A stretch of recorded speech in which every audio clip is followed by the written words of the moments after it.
A long, long time ago, in a far, far away place called Blackistan, there were wars, and these conflicts were called the Blackistan Wars.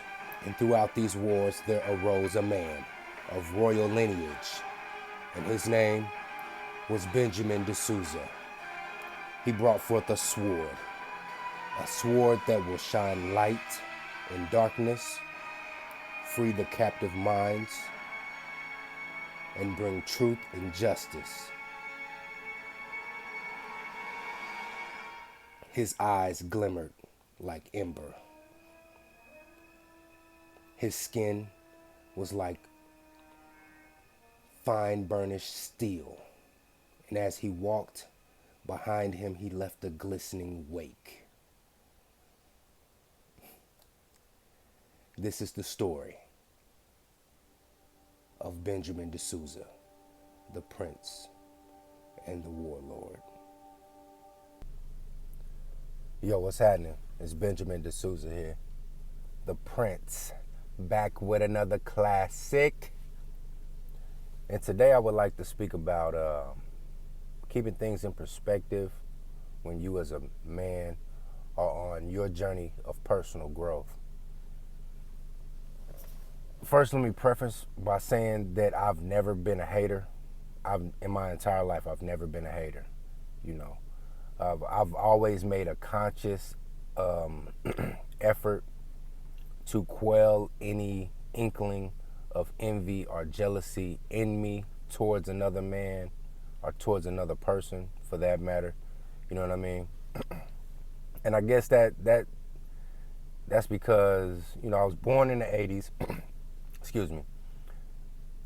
Grew up in the 90s, came of age in the early 2000s, and the term hater or player hater really was popularized in the mid 90s. And I kind of took it to heart. I didn't want to be a player hater. You know what I mean? So I always made a conscious effort not to hate. So I've never been the jealous type. I've always, tried to congratulate brothers for their endeavors and whatever they're doing and shit.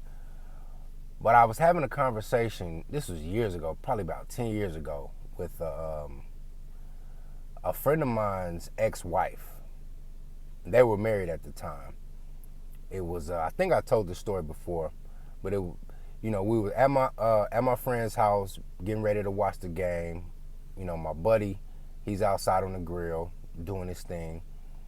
Myself, another friend of mine, and her, we're just sitting there on the couch drinking beers, just chopping it up, watching the pregame and shit, right? Hold on. And she starts telling me this story. She starts lamenting about, and she's from Africa, and she starts lamenting about how the friends whom she grew up with back in Africa, they're all, in their field of study. They're all killing it in the game, I guess, back in Africa or whatever. And she was telling me how she was lamenting and this to her mother, that all of her friends were where they projected to be, but she quite wasn't where she projected herself to be. And her mother told her that, that's their journey. What God has in store for them is for them. You can't get fixated on, the things, the gifts, the rewards, all the good shit that comes upon other people, because that's for them, And that made it, that helped put a lot of things in perspective for me as as I go on my journey of personal growth or self-improvement, for lack of a better term. But I always go by this saying, you can't eat your food looking at the next man's plate, and you always got to keep things in their proper perspective. And this is where